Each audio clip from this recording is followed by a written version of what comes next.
দাম্পত্য জীবনের সুখের একটাই সিক্রেট আছে, সেটা কি? যেই ঘরে স্বামী তার স্ত্রীর কথা মতো চলে সেখানে কোনো অশান্তি নেই। শান্তির মূল মন্ত্র হলো স্ত্রীর কথা মতো চলা, ব্যাস, দ্যাটস ইট। এখানে এসে পণ্ডিতি চলবে না, যুক্তি ভুক্তি দিয়ে চলবে না, সব জায়গায় যুক্তি চলে না। এখানে এসে একটু বেকুব সাজা, বোকাশোকা সাজা, সারা জগতে পণ্ডিত আপনি, কিন্তু এখানে এসে আপনি বোকা সাজলেন, বউ ঝাড়ি দিবে, ফেল ফেল করে চায় থাকবেন, বলবে বেকুব মানুষ, কিচ্ছু বুঝো না আপনি। হ্যাঁ তাই তো, এটা হলো আপনার শান্তির মূল মন্ত্র।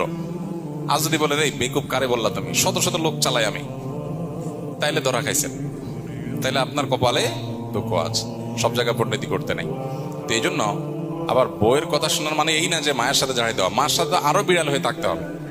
বউয়ের কাছে যদি আপনি বিড়াল হন, মায়ের কাছে আরো বেশি বিড়াল হয়ে থাকতে হবে। এটা একরকম, এটাকে এনজয় করার মতো বিষয়, এটা মানসিকতার ব্যাপার। আপনি যে আগে থেকে নিয়তই করে নেন